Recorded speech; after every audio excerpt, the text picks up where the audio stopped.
Hey everyone, I hope you're doing well. This is first week of December, and I'm excited already about the Christmas season. I know some of you were not able to make our meeting a couple weeks ago. This past Saturday. We did just a short lunch and a meeting for like an appreciation thing. I want to go over a couple of things that I talked about in that meeting. Just some great things that we've been seeing. First of all, this Sunday on the 10th, I will be introducing Casey to the student ministry on Sunday morning. Casey has already been working with us, kind of in a part-time role while he's doing school. Well, he graduates Fruitland on the 15th, and he's starting at Southeastern, the school that I graduate from, this Friday. He's starting there to do his undergrad and then hopefully his master's. He starts that in January, so we're really excited about that. He's going to come on as the associate minister to students, and also he's our associate director for our after-school program, and he's just a phenomenal guy. The wisdom that he has at his age is something that's even challenging for me. So I love to see that. Many of you, if you want to know a little bit about his character, I told a lot of you this story, but when we were at summer camp, this was one of the first things that really set off to me. Is one of our students, we were doing this hike through all these boulders in the woods, and a student lost his shoes in the first 10 minutes on the hike.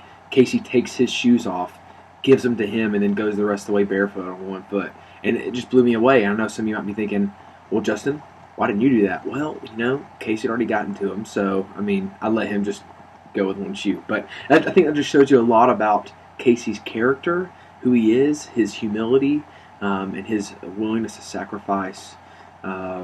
So yeah, I'm really excited about this. I think Casey's going to be a phenomenal addition to our ministry. As our ministry grows larger, this helps us do a better job of being effective and efficient. It's hard for me to minister to everyone, and so to have someone to come alongside and help me with that process, I'm grateful for. We're not doing necessarily a split middle school and high school. I'm not a big fan of that, but we're going to co-labor together and do ministry together. So I will do ministry with both high schoolers and middle schoolers, so will he. We're not splitting a group in half. We're just doing ministry together. So I'm excited to see the team that we've been able to have here at First Baptist between me, him, and Anna. But the honest truth is, guys, it's you all coming alongside and pouring your life out. That's where we're seeing the greatest impact happen on our students, and I'm really grateful for that. With that, I want to let y'all know about just some things that I've been praying through, and this is what I'm kind of calling bold prayers for 2018.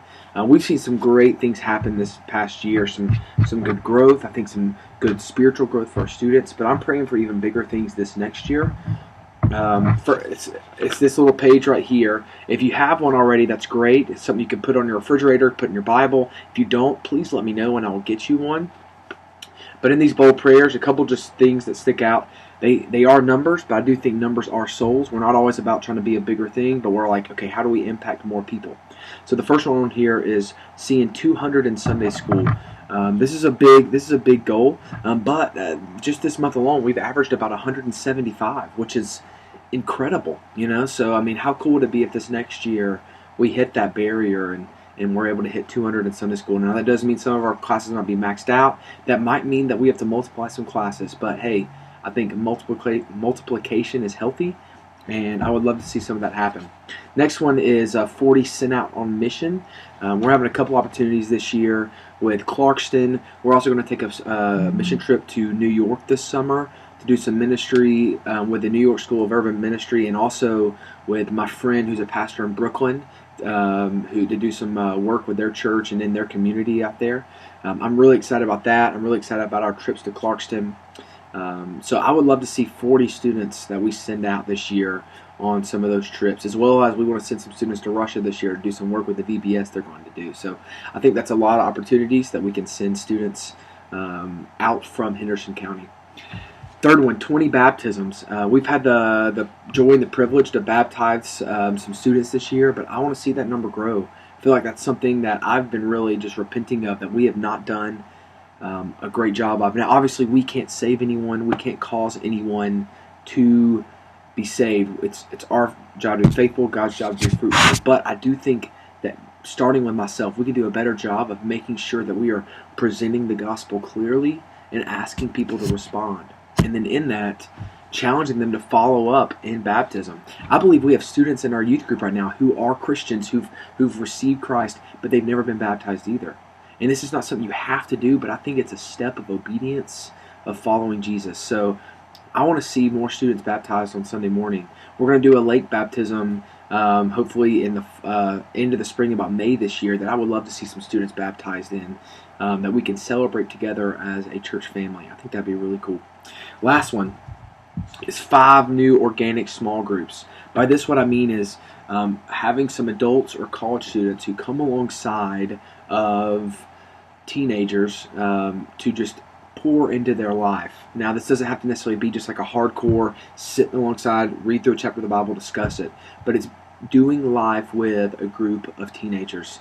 We have some meeting right now, but I would love to see that number double, and we would have at least 5 new ones start this year. I talk about this all the time. You can look back over your life, and probably what you remember is not necessarily a big service or a big event you went to, but what you remember is the people who poured into your life. And that's what I pray is true of our students. That we would see students who, when they leave high school, are prepared and ready to go out to college or to work and understand their faith and understand what they're called to do, because faithful men and women poured into them so that they could teach others also. That's Timothy chapter 2, and I think that's good. So is it 1 Timothy or 2 Timothy? I don't remember which one. One of those. It's to Timothy. So that's one of our prayers this year. Guys, these are some bold prayers for 2018, and I hope and pray that you would pray for these daily with me, because I believe God works through our prayers, that He uses our prayers for His glory and for His mission. So yeah. But guys, I appreciate everything you've done. I hope you have some good rest over the holidays, and I look forward to starting off another year in 2018. Thanks, guys. Bye.